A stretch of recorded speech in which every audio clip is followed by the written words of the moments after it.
Hi children, எல்லோரும் எப்படி இருக்கீங்க? நல்லா இருக்கீங்களா? இன்றைக்கி ஸ்ரீலலிதா கதை நேரத்தில் ஒரு புதிய கதை நம்ம பார்க்கலாமா? இதுவும் ஒரு திருக்குறள் கதை தான். என்ன திருக்குறள்னால், நன்றி மறப்பது நன்றென்று, நன்றல்லது அன்றே மறப்பது நன்று. நமக்கு யாராவது நமக்கு நல்லது செய்தால் நாம் அந்த நன்றியை மறக்கவே கூடாது ஒருபோதும். அதே நேரத்தில் நன்று அல்லாதது ஏதாவது செய்தால் கூட, நல்லது இல்லாமல் நமக்கு ஏதாவது மன வருந்தக்கூடிய செயல் செய்தால் கூட அதை உடனே மறந்து விடுவது நல்லது அப்படிங்கிறது தான் இந்த திருக்குறளுடைய அர்த்தம். இப்போ இதை பற்றிய ஒரு கதையை நம்ம பார்க்கலாம். ஒரு காட்டில் ஒரு மரம் இருந்தது. அந்த மரத்தில் ஒரு பொந்து இருந்தது. அதில் ஒரு கிளி வசித்து வந்தது. அப்போ அந்த காட்டுல எல்லாம் வேட்டையாடுறதுக்கு வேடன் வருவாங்க இல்லையா வழக்கமாக. அப்போ அந்த ஒரு வேடன் வரான் அந்த காட்டுக்கு. அப்போ நிறைய மான் கூட்டங்கள்லாம் இருந்திருக்கு.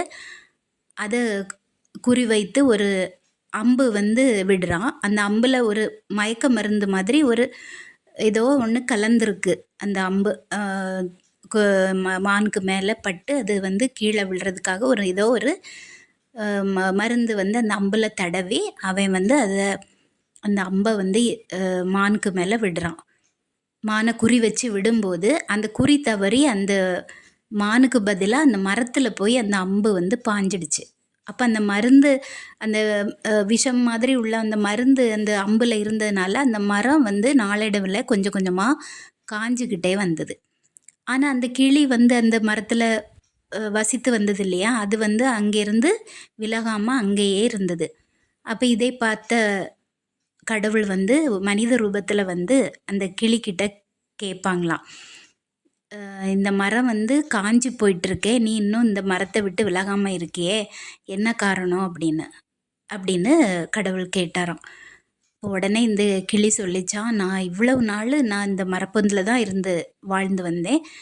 அப்போ இப்போ அது வாடுற சமயத்தில் நான் அது விலகிறது நல்லது இல்லை.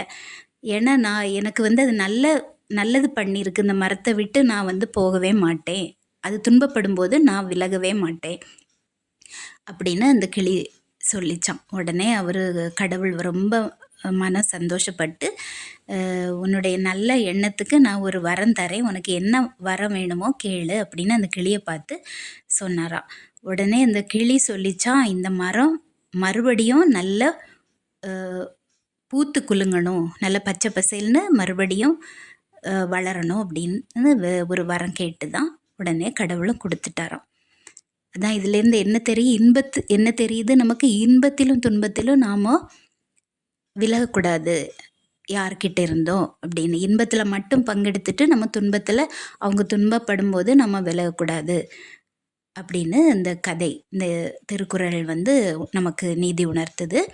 இனி இன்னொரு கதையில் நம்ம பார்க்கலாம். நம்ம சேனல் உங்களுக்கு பிடிச்சிருந்துன்னா லைக் பண்ணுங்கள், ஷேர் பண்ணுங்கள், சப்ஸ்கிரைப் பண்ணுங்கள். நன்றி, வணக்கம்.